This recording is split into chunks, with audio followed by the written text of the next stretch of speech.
Bakit kayo nagagalit kung sinasabi ko na ang mura ng bigas ngayon sa Pilipinas, kasi sa Japan, sabi ko nga, is 400 per kilo.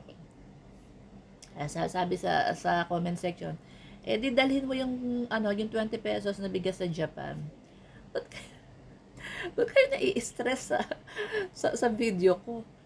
Yung sabi ko lang naman, na habang sa ibang bansa is mahal ang bigas, gaya ng Japan, 400 per kilo ngayon ang bigas, dito sa Middle East, kagaya ko, ang per kilo na binibili kong bigas is nasa 80.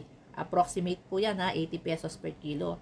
Habang ang bigas sa Pilipinas ngayon is pababa ng pababa. 20 pesos per kilo, 29, 30, 32, 33, 34, 35, 45. Sinasabi ko lang naman yung totoo, na paano nagawa lahat yan ni PBBM na habang sa ibang bansa, pataas ng pataas ang presyo ng bigas, yun sa atin, pababa ng pababa ng pababa. Ba't kayo naiirita? Ba't kayo nai-stress? Eh, yun yung fact. Yun yung presyo eh. Ano magagawa ko? Ibinabalita ko lang naman. Ba't kayo nanggigigil?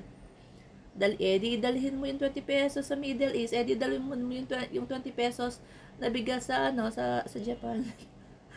Na-stress. Ayaw nyo ba nakakarinig ng good news? Ayaw nyo ba nakakarinig ng yung iba nating kababayan ngayon is hindi nabibigatan sa pagbili ng bigas? Na maraming natutulungan. Maraming medyo at least kahit papaano kumakain na ng 3 beses sa isang araw, na nakakakain na ng rice. Diba? Sorry.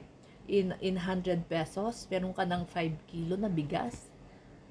Diba? Ba't nyo ginagagalit yun? Magpasalamat. Dapat. Praise God. Diba? Praise God.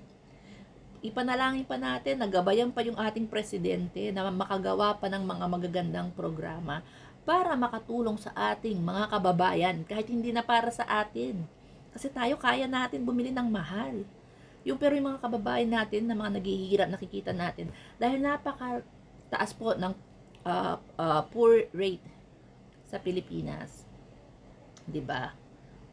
So, hindi ko alam yung mentality ng ibang Pilipino. Bakit kayo nagagalit kung may nagagawang kabutihan, kagandahan, yung magandang programa ang ating administrasyon? Bakit kayo nagagalit? 'Di ba? Ba't kayo naiirita? Ba't kayo nai-stress? Hindi ba dapat magpasalamat?